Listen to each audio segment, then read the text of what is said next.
Welcome to ప్రజాక్షేత్రం. Andhra Pradesh రాజకీయ క్షేత్రంలో ఇప్పుడు సర్వేల సీజన్ నడుస్తుంది.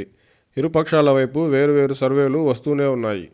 అయితే ఎవరు గెలుస్తారు అనే విషయం తెలుసుకోవాలంటే రాష్ట్రం మొత్తం రాజకీయ పరిస్థితులను అర్థం చేసుకోవాల్సిన అవసరం కానీ, సర్వేలు చేయాల్సిన అవసరం కానీ లేదేమో. ఉమ్మడి నెల్లూరు జిల్లాలో ఏం జరుగుతుందో తెలుసుకుంటే రాష్ట్రంలో గెలుపు ఎవరిదో చెప్పేయొచ్చని గత 2 ఎన్నికలను బట్టి చెప్పొచ్చు. జిల్లా మరియు రాష్ట్ర రాజకీయాల్లో దశాబ్దాల తరబడి ఆనం, నల్లపరెడ్డి, మాగుంట, నేదురుమల్లి, సోమిరెడ్డి, ఆదాల, మేకపాటి, కోటంరెడ్డి, కాకాణి, వేమిరెడ్డి ఇలా ఇంటి పేర్లతోనే రాష్ట్ర వ్యాప్త బ్రాండ్ ఇమేజ్ కలిగి ఉన్న నెల్లూరు పెద్దారెడ్లు ఎవరికి ఎక్కువగా మద్దతు ఇస్తున్నారో చూస్తే రాష్ట్రంలో గెలుపు ఏ పార్టీదో చెప్పొచ్చు అనేది చరిత్ర చూస్తే అర్థమవుతుంది.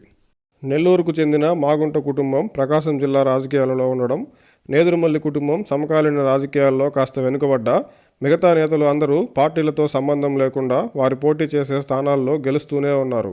టీడీపీ, వైసీపీ ఇరు పార్టీల్లోనూ ఉన్న నెల్లూరు పెద్దారెడ్లు గెలుపు అవకాశాలను బట్టి పార్టీ మారడం, వరుసగా వారంతా గెలవడం 2014-19 ఎన్నికల్లో చూశాం. 2014లో టీడీపీలో ఉన్న ఆనం రామనారాయణ రెడ్డి గారు 19 నాటికి వైసీపీలోకి వచ్చారు. ప్రస్తుతం టీడీపీలో రాబోయే ఎన్నికలకు సిద్ధమవుతున్నారు. అలాగే 2019 ఎన్నికల్లో నెల్లూరు రూరల్ అభ్యర్థిగా టీడీపీ బీఫామ్ తీసుకున్న తర్వాత సైతం అక్కడ ఓటమిని గుర్తించిన ఆతల ప్రభాకర్ రెడ్డి గారు చివరి నిమిషంలో వైసీపీలో చేరి నెల్లూరు ఎంపీగా గెలవడం తెలిసిందే కదా.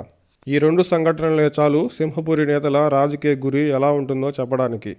నెల్లూరు జిల్లా నేతలు 2014లో పోటీ చేసే స్థానాలను బట్టి ఇరు పార్టీలోనూ ఉన్న నేతలు 2019 నాటికి వైసీపీకి దన్నుగా ఉన్నారు. ప్రస్తుతం టీడీపీ వైపు మొగ్గు చూపుతున్నారు.